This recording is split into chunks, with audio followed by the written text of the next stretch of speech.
ತೊಗೊಂಡು ನಮ್ಮ ಜೊತೆ ಬಾ ಹೋಗೋಣ ಅಂತ ಹೇಳ್ತಾರೆ. ಆಶ್ಚರ್ಯ ಏನು ಅಂದರೆ, ದೇವರು ತನ್ನ ಆದಿಶೇಷನನ್ನು ಹಾಸಿಗೆ ರೀತಿಯಲ್ಲಿ ಸುತ್ತಕೊಂಡು ತಿರುಮಲಿಸೈ ಆಳ್ವಾರೊಂದಿಗೆ ಊರು ಬಿಟ್ಟು ಹೊರಟೋಗ್ತಾರೆ.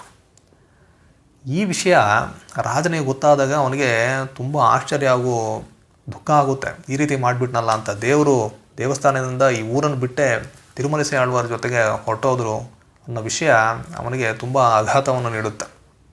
ತಿರುಮಲಿಸೈ ಆಳ್ವಾರವರು ಕಣಿಕಣ್ಣನ್ ಹಾಗೂ ಶ್ರೀಮನ್ನಾರಾಯಣನೊಂದಿಗೆ ಆ ಊರನ್ನು ಬಿಟ್ಟು ಸ್ವಲ್ಪ ದೂರದಲ್ಲಿದ್ದಂತಹ ಒಂದು ಪ್ರದೇಶದಲ್ಲಿ ಹೋಗಿ ಒಂದು ರಾತ್ರಿ ಕಳೀತಾರೆ. ಈ ರಾಜ ಏನು ಮಾಡ್ತಾನಂದರೆ, ತನ್ನ ತಪ್ಪಿನ ಅರಿವಾಗಿ ಅವನು ತನ್ನ ಬಂಧು ಬಳಗ ಎಲ್ಲವನ್ನು ಕರ್ಕೊಂಡು ಬಂದು ತಿರುಮಲಿಸೈ ಆಳ್ವಾರ ಹತ್ರ ಕ್ಷಮಾಪಣೆ ಕೇಳ್ತಾನೆ.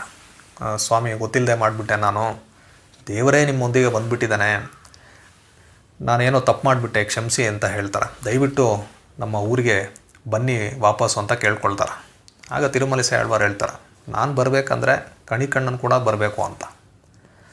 ಅವರು ಸರಿ ಅಂತ ಒಪ್ಕೊಳ್ತಾರೆ. ಈಗ ತಿರುಮಲಿಸೈ ಆಳ್ವಾರ್ ಅವರು ದೇವ್ರ ಹತ್ರ ಹೋಗಿ ಹೇಳ್ತಾರೆ, ಈ ರೀತಿ ರಾಜ ಕ್ಷಮಾಪಣೆ ಕೇಳಿ ನಮ್ಮನ್ನು ವಾಪಸ್ ಕರಿತಾ ಇದ್ದಾನೆ, ನೀನು ನಿನ್ನ ಹಾಸಿಗೆಯನ್ನು ತೊಗೊಂಡು ಬಾ, ಹೋಗೋಣ, ಮತ್ತೆ ಅಲ್ಲಿ ಹೋಗಿ ನೀನು ಮತ್ತೆ ನಿನ್ನ ಹಾಸಿಗೆ ಮೇಲೆ ಮಲ್ಕೊಳ್ಳಿವಂತೆ ಅಂತ ದೇವ್ರನ್ನ ಕರ್ಕೊಂಡು ವಾಪಸ್ಸು ಆ ಊರಿಗೆ ಬರ್ತಾರೆ.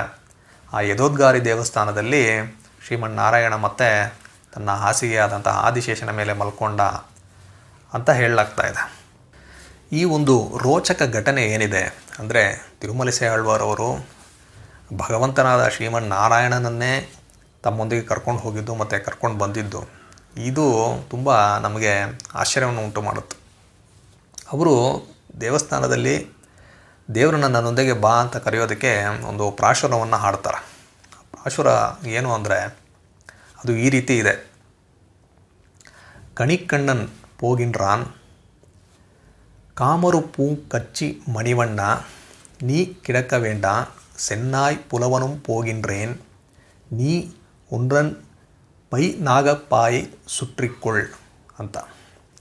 ಅಂದರೆ ಕಣಿಕಣ್ಣನ್ ಹೋಗ್ತಾ ಇದ್ದಾನೆ, ದೇವರೇ ನೀನು ಇಲ್ಲಿರಬೇಡ, ನಾನೂ ಹೋಗ್ತಾ ಇದ್ದೀನಿ, ನೀನು ನಿನ್ನ ಹಾವಿನ ಹಾಸಿಗೆ ಅಂದರೆ ಆದಿಶೇಷ ಏನಿದ್ದಾನೆ ಅವನ್ನ ಸುತ್ತಿಕೊಂಡು ನನ್ನೊಂದಿಗೆ ಬಾ ಅಂತ. ಎಂತಹ ಒಂದು ಅದ್ಭುತವಾದಂತಹ ಒಂದು ಘಟನೆ. ಈ ರೀತಿ ತಿರುಮಲಿಸೈ ಆಳ್ವಾರ್ ಅವರ ಬಗ್ಗೆ ಹಲವಾರು ಆಶ್ಚರ್ಯಕರವಾದಂತಹ ಘಟನೆಗಳೆಲ್ಲ ಇದೆ.